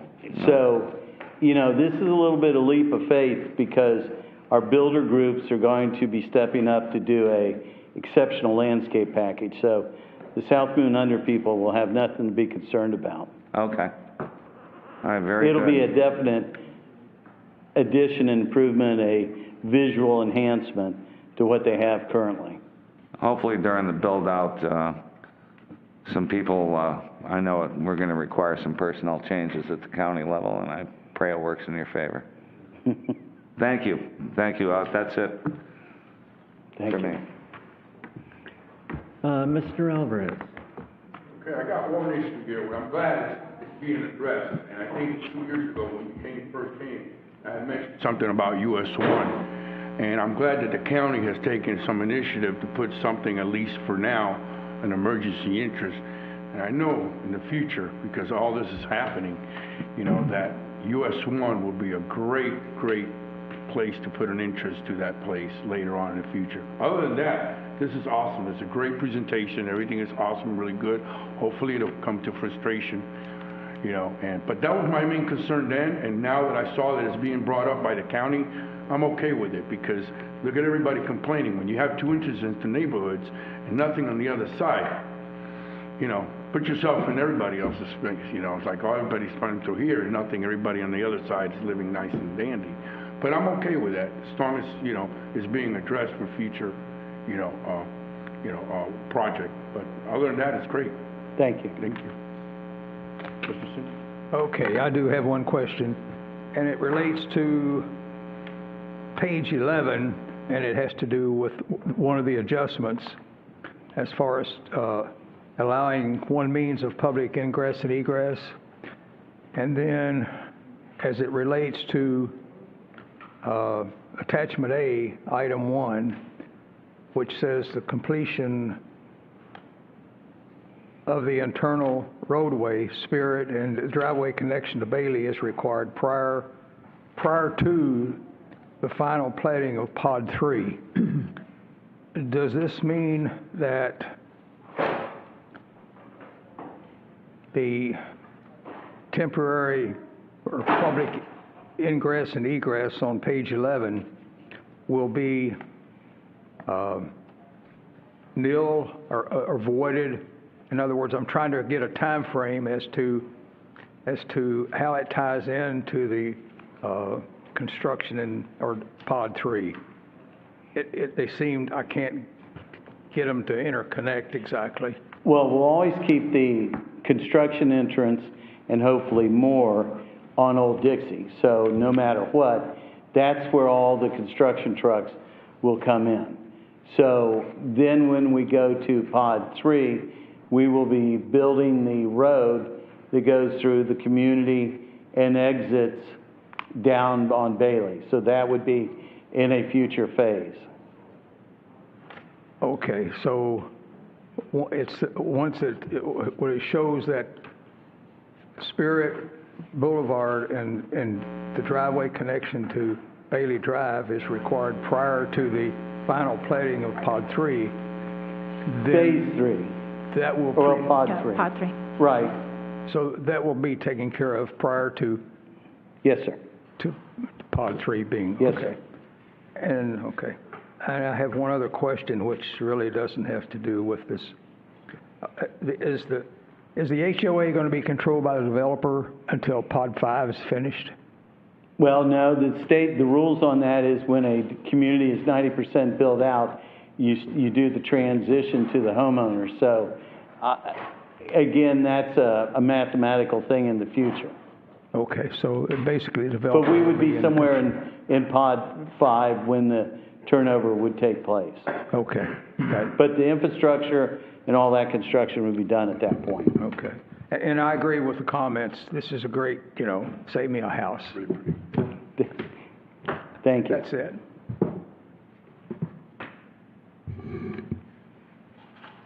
All concluded with your questions? That's it. Okay. I have a few questions just to follow up on. First of all, with regard to the, just a general comment. All of the drawings are well laid out. A couple of them, I did not see the railroad indicated on there, and I was using that as kind of a benchmark, just for future reference. I believe it was on sheet one of one on the regular detail plan, and one other, but it was a minor point. I figured out where it was. As far as the RV storage area, that is going to be adjacent to what's called the emergency exit right now. Yes, if sir. plans go forward, and Old Dixie is improved, does that mean your plans would change and allow that exit entrance on Old Dixie to be opened up to be a regular resident entrance exit?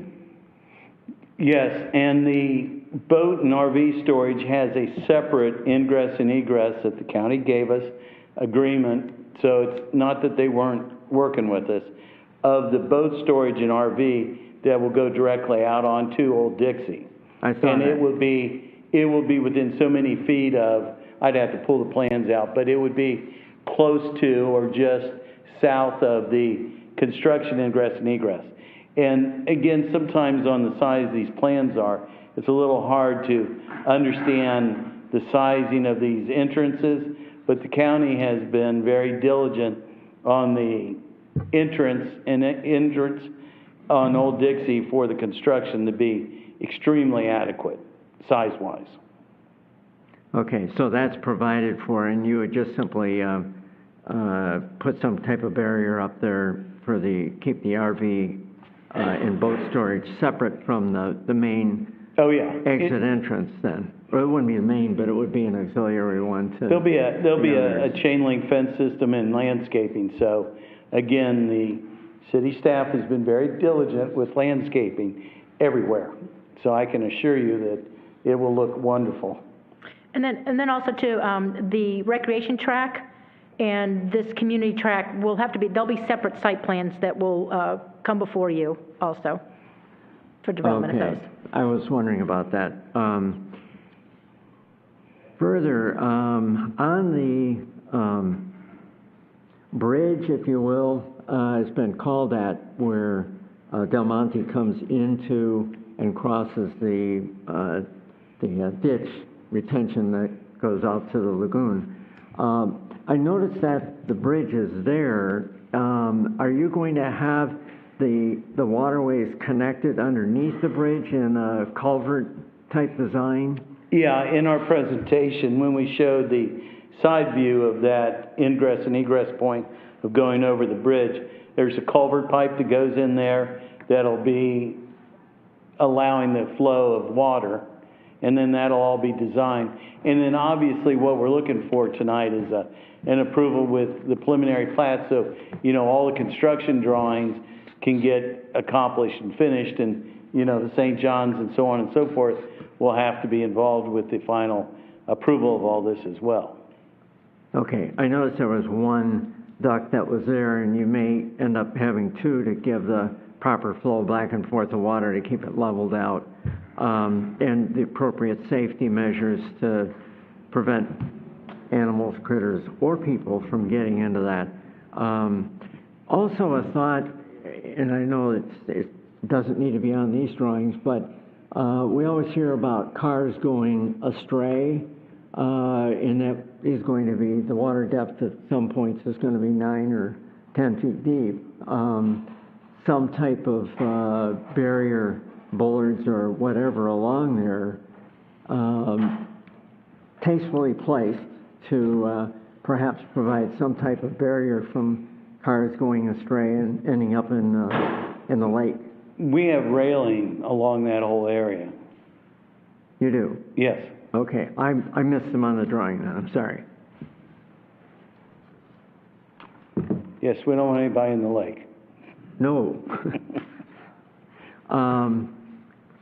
And I'm sure that, this area does have wetlands in there, and I just as a general concern always voiced, this is making sure that the wetlands were identified, and wherever they are present, that the proper packing down and compacture of dirt in those areas, if it's cleared to pave over it or build over it, will be taken so that there's no future settling. The Brown family had this property for decades and decades. It's been a grove, it's been a numerous things of agricultural element, it's been a borrow pit. I can gratefully say that the soil in this is built on the old sand ridge of the ocean there. You can go out in there after a storm and you can't even find a puddle. It just sucks right into the ground. I will say that the only wetlands that are in the project are in the very southwest tip, and we designed our main Spirit Boulevard that goes through the community to skirt along the side of those wetlands so that they will stay totally protected and we don't have any development, or we're not doing any filling of any wetlands, any mitigation along that line. It's a great piece of land to work with. I mean, it really is. It's What you're mentioning will be like going into by Laurel Reserve Valley, Yeah. the little area there to the left? Yes, sir. Okay. Okay, that's the extent of my questions, I believe, looking at all my notes and scribblings.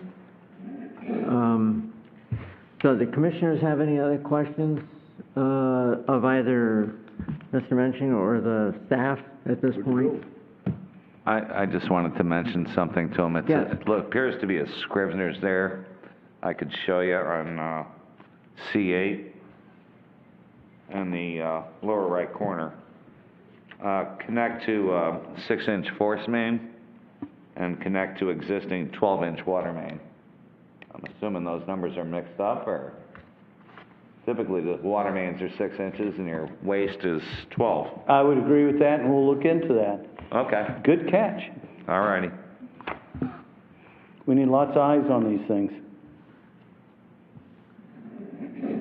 Okay, well, I'd ask the staff if you have anything else you want to offer. If not, No, I'd just like to reiterate what our recommendation is, and we had a few changes to the conditions. I'd just like to read those in the record, if that will help you with your motion. In consideration of the comments and reviews by the Staff Technical Advisory Committee and other jurisdictional agencies, the Community Development staff recommends approval of the Spirit of Sebastian Preliminary Development Plan plat, subject to the following conditions that were attached in Attachment A, with revision to condition number 10 to state, to require submittal of a sidewalk bond for the exact amount of unfinished lots that do not have building permits applied for before the subsequent phases final plat can be approved.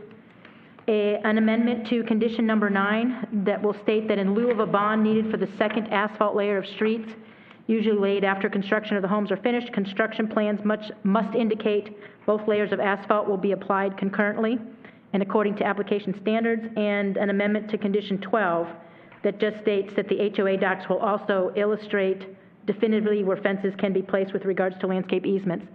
The attachment that you have in your staff packet will actually be inserted into the resolution that will go before City of Council. And if you recommend these changes with the other 13 conditions, we'll make that amendment and insert that into the resolution. Staff also recommends approval of the 2 requested adjustments stated on page 11 in the staff report for the temporary allowing 1 mean of public ingress and egress and 1 emergency exit, and for the length of the cul-de-sac on Archie Smith Lane. very good.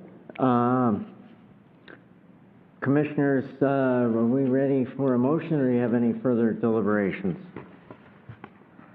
Call for the motion. We're ready for a motion, Commissioners. Who would be prepared to do so?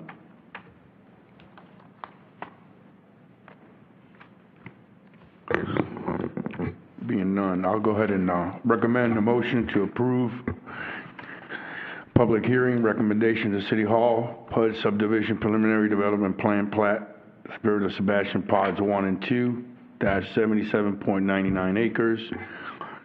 I'm showing here 208 single-family homes, Mr. Attorney. Was it 208 or 204? 208 per the plan. 208, I'm sorry, 208 family lots, 2.67 units per acre, Old Dixie Highway, Del Monte Road, /LDR, future land use, low-density residential, 5 units per acre, -PUD-R zoning district, planned unit development /residential. I'll second that motion. And does that include with the conditions approval? I'm sorry, with the conditions stated this evening, city staff approving for recommending. You would like to include the 15 staff? I would like to also include the 15 staff recommendations. And the attachment And the A? attachments mentioned in Attachment paragraph 11, 12, and 13. Am I correct? So I just want to clarify. 1 through 13. 1 through 13, Yes, sorry. 1 through 13 with the amendments as noted to 9, 10, and 12. And noted to be amended 9, 10, and 12. Correct. And the changes to recommendation number 15. And changes to the recommendations on paragraph number 15. Anything else? That's good. I should have wrote that Your down. motion is amended. Do we have a second? Who seconded that? I did. John did. John, and is the amendment to the motion fine with you? That's fine with me. Okay. I second that. Thank you, John. Welcome, Al. Let's have a roll call vote on that then, please. Mr. Eugen?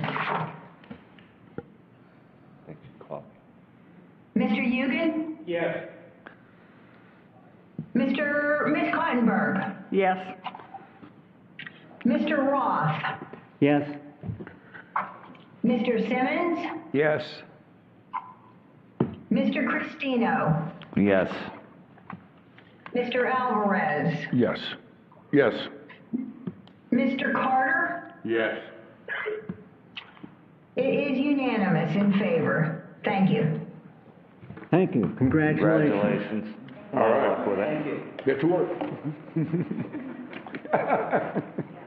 Thank you. I'd like to thank all of the public here tonight and all the supporters and sponsors that came along. It's good when we have all this participation because it tells us that the city is interested in what's going on and that you're here to support it. It's great. We even like to hear the comments against because some of those weren't really strongly against. They were ideas and suggestions on what could be done to improve it possibly in the future. So don't give up. Keep coming back. And we still have another point on our agenda for this evening. So if you would, let's please move forward with that and respect the meeting that's still in progress. Thank you, everyone. Everybody really under did a 6, job in the back. under item 6, Very impressive.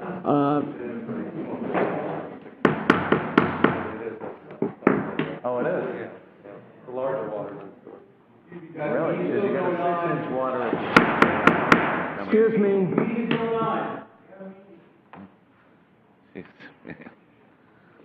Under item 6, point B, I would ask our city attorney to please introduce that to the agenda. Thank you, Mr. Chair. What I'll do is, it is a public hearing, but I'm just going to read the ordinance, how it's going to read. It's ordinance number 20-03. It's an ordinance of the City of Sebastian, Florida, amending the Land Development Code Section 54-2-3.10 subsection 2, size and dimension criteria regarding establishing starting points for building height measurements, providing for severability and repeal of law and conflict, providing for codification, providing for scrivener's error, and providing for effective date. Thank you. And we do not need to swear anyone in for this. Then we would have the staff's presentation on it, please. Commissioners, I apologize that this, I know it's not a lot, but it wasn't included in your packet when we delivered. We wanted to get those subdivision plans off to you. Hopefully, you were able to read through our information that was emailed to you, and this has, the hard copies have been placed by your seats there. This has come about in that we've been having some hurdles to get over and some difficulties with some of the properties that are in our flood zone based on currently what's in our code on how we measure building height, where that starting point is.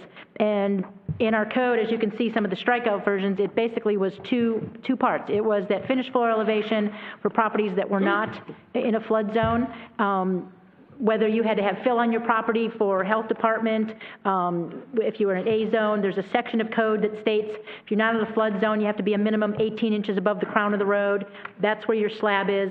From your slab up to your top of your roof, that's how we were measuring building height. But as you can see in our memo in 2017, the new edition, the 6th edition of the Florida Building Code was requiring some additional requirements for properties that are in those special flood hazard areas. If you're in a flood zone that does have a base flood elevation, it requires, it has to be raised an additional 12 inches. We call that freeboard. And so that reduced your maximum height that you could go by 12 inches. And if you're in flood zone V, which is usually your areas over the water, there's some additional for not only your finished floor elevation, but where the bottom of those supporting beams have to be. And so it was turning out that technically those building permits were losing some of the height that we were giving them allowed as the maximum height for the zoning districts. We did some research in some of the other codes for other coastal communities. We don't have the coastal high hazard areas, the like dune areas and beach areas, but we do have riverfront properties. And we found that Vero Beach, I included Vero Beach, City of Delray, but there was a lot, we were in a hurry to get this out to you, Satellite Beach, in the Atlantic, some of those communities also adjusted their starting points for where we measure building heights with regards to the Florida Building Code amendments in 2017. So we have just proposed on how we would like to change it. It now gives us 4 options of where that would start, your starting point to measure the 25 or 35 feet. I included that section 26.1 because that's where it talks about the 18 inches above the crown of the road, some of the information for commercial if you're not in a flood zone. Number 2 has to do with the average construction grade of a site where fill is required by another governmental agency. Those are your lots, mostly in the Sebastian Highlands, that our health department is requiring fill on top of that septic tank. You have a wetland area that you mitigate and put some fill in. So we were particular on adding that it is where fill is required by another governmental agency. It just can't be the whim of a property owner to just put some extra fill on their property so they get some extra height because they want to be higher than their neighbors. It has to be a fill that's required by some other agency's regulation. Number 3 and 4 have to do with those properties that are in the flood zone. We feel that this is then is a little bit fair regarding that building height. In that last paragraph, we did a few little, just some cleanups to that section of the code. As you can see, they were still referring to the Planning and Growth Management Director. We updated that site. We did change the that second paragraph has to, basically in a nutshell, what it says is that architectural embellishments, your cupolas, your dormers, chimneys, things like that can go 20% higher than the zoning district maximum height. So if it's 25 feet, you get an extra 5 feet for those architectural embellishments, 7 feet if you're at a 35-foot height. And what the code used to say, well, it says that those normally approved by you. We did change it to city staff because you don't see those anyways for the residential. The commercial projects where we usually have those cupolas and dormers, you are seeing those plans already. So you are getting to see those. It wasn't that we were taking anything away from you to review. We just figured the way this was worded, technically even the residential ones that had cupolas and dormers on them had to come before you, which they weren't. So we just kind of cleaned up that section of code. Those are very minor changes. The gist of what we're proposing is the new starting points for building height measurement. Staff recommends approval. We'd like to take this to City Council for their first reading of the ordinance at the December 9th meeting with your recommendation. Thank you. I knew you would fill in the blanks and the whys and the wherefores behind this. We depend on you a lot, I'll tell you.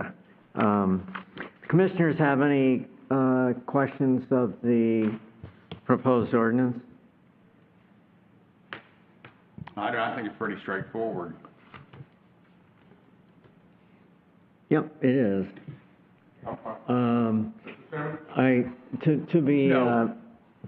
To be fair, I think we should open it for public input. There's no one here, but I would ask, is there anyone here or by Zoom that wants to comment on this? There is no one on Zoom at this time. No one, okay. So we have no public input on this. So the record shows that we did inquire. I'm sorry, Mr. Simmons, did I miss you? Did you have a comment? No, I did not. Okay, I didn't want to ignore you. Okay. Any further questions on it? If not, discussion, we would entertain a motion then. I'll make a motion that we recommend to City Council ordinance 02003, establishing starting points for building height measurement, amending land development code section 54-2-5.10, parentheses 2, size and dimension criteria. We have a motion. Second. And we have a second by Mr. Carter. Any discussion? Hearing none, we'll ask for a roll call vote, please. Mr. Roth? Yes. Mr. Alvarez? Yes. Mr. Cristino? Yes. Mr. Simmons? Yes. Mr. Hugan? Yes. Mr. Carter? Yes. And Ms. Cottenberg? Yes. The vote is approved unanimously. Thank you. A tribute to Dory again, Ms. Bosworth, for an excellent job. No amendments. Yes, very good. Great. That was wonderful. So that includes the quasi-judicial public hearings portion of the meeting. I'm going to ask unfinished business, but I see the notation here, there's none. Any commissioners have any unfinished business? Nope. Public input, there's no one here. Is there anyone on Zoom to provide any public input for this meeting, items that were not on the agenda? There is no one on Zoom at this time. Okay, thank you. Any new business? I don't see any here. So we'll move right along to Commissioners' Matters.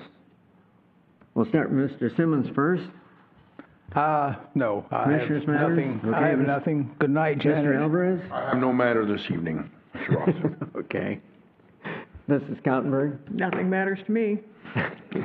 Mr. Carter? I'm just dandy. Good. Mr. Hugan? No. Mr. Casino? No. I just want to comment on what Bill Flynn in the audience had said. As this kind of being the gold standard, this is, I think we were all impressed when we got this package. Yeah. How thorough. Yeah, The soil descriptions and the wetlands and the layout. It is something to aim for.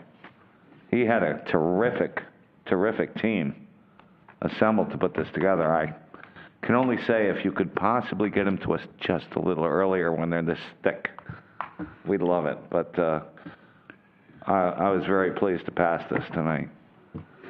Good job. Absolutely, John, and even what was more impressive was that he had all the support people here, like as an army, so that was, That's I right. thought that was good. That's why I made the comment Yeah, that I yeah. did when they were all here, to make it, I mean, it made it easier for us, I think, to have them here and know that he could resource them if they needed it. So that Well, was I think in fantastic. to the package that they presented, that it answered a lot of the questions that normally we didn't have the answers to with a lot of the packages that we normally see. But if we had some specific questions, he had his whole support team here Yep. that could answer specific questions, and although he was well-versed. I know Mr. Reyes is not here for a very good reason, and we reach out to his family. He would have had some questions, I know. Yeah. He would have. I have no commissioners' matters. Attorney Anon, do you have any? Nothing for me, None? Mr. Chair. Okay. And that's down to staff matters. I just wanted to let you know that we are proceeding the comp plan. The transmittal hearing will be December 9th, but the Wednesday before, on December 2nd, I know you guys have comp planned out, and you guys know that inside and out, but we are having a public engagement workshop from 11 to 1 and from 5 to 7 at night. We will have tables set up for each of the elements, and we'll be going over there. Kimberly Horn will be helping us. You're welcome to come, and for that public engagement, they're more workshop type things, and that'll be on Wednesday, December 2nd. There's information on the website regarding the times and place there. And again, just so I have it, my notes here, it was 11 to 1. I believe, and then 5 to 7. Okay. Okay. Mr. Chair, I do have an alibi. Pardon? I do have an alibi. I do have a comment to make. I apologize. But, you know, I just want everyone to know that I am back. I've been gone for several months because of a health issue I had. For those who don't know, I did acquire COVID, and I was really critical for a while, but I came out of it, and I'm 100% now, and I thank God, and I thank for the city for their support, as well as for everyone on the dais, and you guys as well for allowing me to appear by Zoom. That being said, I want to wish you all a happy Thanksgiving. Well, you have a great Thanksgiving, and thank God you made it through okay. Next week. All right. Yeah. We're glad you're here. Okay, anything else? Meeting adjourned.